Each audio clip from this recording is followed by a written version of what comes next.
നമസ്കാരം, ജന്മഭൂമിയിലേക്ക് സ്വാഗതം. മഹാകുംഭത്തിലെ ബസന്ത് പഞ്ചമിയുടെ അമൃത് സ്നാനത്തിൽ ഇന്നലെ ഉച്ചയ്ക്ക് 2 മണിവരെ ഏകദേശം 2.5 കോടി ആളുകൾ സംഗമത്തിൽ സ്നാനം ചെയ്തു. മൂന്നാമത്തെയും അവസാനത്തെയും അമൃത് സ്നാനം വസന്ത പഞ്ചമി ദിനത്തിൽ തുടരുകയാണ്.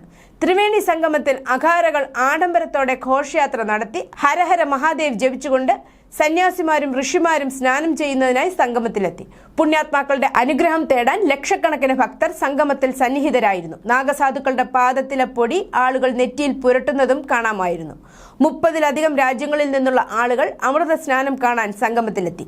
ബസന്ത് പഞ്ചമിയുടെ അമൃത് സ്നാനത്തിന്റെ അന്ന് പുലർച്ചെ 3:30 മുതൽ മുഖ്യമന്ത്രി യോഗി ആദിത്യനാഥ് സർക്കാർ വസതിയിലെ വാർ റൂമിൽ DGP, ആഭ്യന്തര പ്രിൻസിപ്പൽ സെക്രട്ടറി, മുഖ്യമന്ത്രിയുടെ ഓഫീസ് ഉദ്യോഗസ്ഥർ എന്നിവരുമായി ചേർന്ന് ക്രമീകരണങ്ങൾ നേരിട്ട് മേൽനോട്ടം വഹിച്ചു. അദ്ദേഹത്തിന്റെ സജീവമായ സമീപനവും ഉദ്യോഗസ്ഥരുമായുള്ള നിരന്തര ആശയവിനിമയവും ഭക്തർക്കും സന്യാസിമാർക്കും തടസ്സങ്ങളൊന്നും നേരിടുന്നില്ലെന്ന് ഉറപ്പാക്കിയിട്ടുണ്ട്. ഭൂട്ടാൻ രാജാവ് തിങ്കളാഴ്ച ലക്നൌവിലെത്തി. മുഖ്യമന്ത്രി യോഗി ആദിത്യനാഥ് അദ്ദേഹത്തെ സ്വീകരിച്ചു. ഇന്ന് ഭൂട്ടാൻ രാജാവ് കുംഭമേളയ്ക്ക് പോകും. കുംഭമേളയിൽ 30 പേരുടെ മരണത്തിനിടയാക്കിയ തിക്കും തിരക്കും കൃത്രിമമായി സൃഷ്ടിക്കപ്പെട്ടതാണെന്നും ഇതിനു പിന്നിൽ ഗൂഢാലോചനയുണ്ടെന്നും തെളിയിക്കുന്ന 2 വീഡിയോകൾ പുറത്തുവന്നു. ഒന്ന്, DYSP റാങ്കിലുള്ള ഒരു പോലീസ് ഉദ്യോഗസ്ഥൻ രാത്രി 1:30 മണിക്ക് ഭക്തരെ കുളിക്കാൻ നിർബന്ധിക്കുന്ന വീഡിയോ ആണ്. സാധാരണ മൗനി അമാവാസ്യ നാളിലെ അമൃത സ്നാനത്തിന് പോകേണ്ടത് ബ്രഹ്മമുഹൂർത്തമായ 3:30 മണിയോടെയാണെന്ന് ഭക്തർക്കൊരു ധാരണയുണ്ട്. അതിനിടെയാണ് വേഗം പോയി കുളിക്കുക അല്ലെങ്കിൽ തിക്കും തിരക്കും ഉണ്ടാകും എന്ന് നിർബന്ധിക്കുന്ന പോലീസുകാരന്റെ വീഡിയോ പുറത്തു വന്നിരിക്കുന്നത്. ഇത് ബോധപൂർവം തിക്കും തിരക്കും ഉണ്ടാക്കാനുള്ള തന്ത്രമായാണ് കരുതപ്പെടുന്നത്. രണ്ടാമത്തെ വീഡിയോ 15ഓളം ചെറുപ്പക്കാർ തിരക്കിട്ട് വന്ന് ബാരിക്കേഡുകൾക്കുള്ളിൽ കയറാൻ ശ്രമിക്കുന്നതാണ്. ഇവരിൽ ഒരാൾ ബാരിക്കേഡിന്റെ ഒരു ഭാഗം പൊളിക്കാനും ശ്രമിക്കുന്നുണ്ട്. ഇത് തിക്കും തിരക്കും ഉണ്ടായി എന്ന് വരുത്തി ഭക്തർക്കിടയിൽ ഭീതി പരത്താനുള്ള ശ്രമമായിരുന്നു എന്ന് കരുതപ്പെടുന്നു.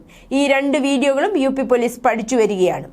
മഹാകുംഭമേളയിൽ നടന്ന അപകടം പോലും ആഘോഷമാക്കി തീവ്ര ഇസ്ലാമിസ്റ്റുകൾ. ചില പ്രമുഖ വാർത്താ പോർട്ടലുകൾ അപകടത്തിൽ മരണപ്പെട്ടവരുടെ ബന്ധുക്കൾ കരയുന്നതിന്റെയും സങ്കടപ്പെടുന്നതിന്റെയും ഒക്കെ ചിത്രങ്ങൾ സഹിതമാണ് വാർത്ത നൽകിയത്. എന്നാൽ ഈ വാർത്തകൾക്ക് താഴെ ഇത്തരം മതഭ്രാന്തരായ ഇസ്ലാമിസ്റ്റുകൾ നൽകിയിരിക്കുന്ന കമന്റുകൾ പലതും അതിരുകടക്കുന്നതാണ്.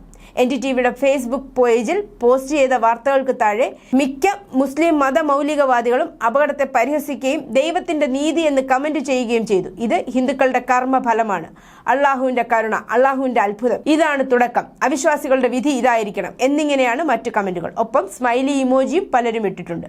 ജാതിയും മതവും വിശ്വാസങ്ങളും വ്യത്യസ്തമാണെങ്കിലും മരണത്തെ ഇത്തരത്തിൽ ആഘോഷമാക്കുന്നവർക്കെതിരെ ശക്തമായ നടപടികൾ കൈക്കൊള്ളണമെന്ന പരാതിയും ഉയർന്നിട്ടുണ്ട്. ഉത്തർപ്രദേശിലെ പ്രയാഗ്രാജിൽ ആയിരക്കണക്കിന് ആളുകൾ കുംഭമേളയിൽ സ്നാനം ചെയ്യുന്ന ഗംഗാജലം അടുത്തിടെ ഉണ്ടായ തിക്കിലും തിരക്കിലും പെട്ട് മരിച്ചവരുടെ മൃതദേഹങ്ങൾ നദിയിൽ തള്ളിയതിനാൽ വളരെയധികം മലിനമാണെന്ന് ആരോപിച്ച് സമാജ്വാദി പാർട്ടി MP ആയ ജയാ ബച്ചൻ ലോകത്തിലെ ഏറ്റവും വലിയ മതസമ്മേളനങ്ങളിലൊന്നായ മഹാകുംഭത്തിൽ കോടിക്കണക്കിന് ആളുകൾ പങ്കെടുത്തിട്ടുണ്ടെന്ന യോഗി ആദിത്യനാഥ് സർക്കാരിന്റെ അവകാശവാദം രാജ്യസഭാ MP ആയ ശ്രീമതി ബച്ചൻ തള്ളിക്കളഞ്ഞു.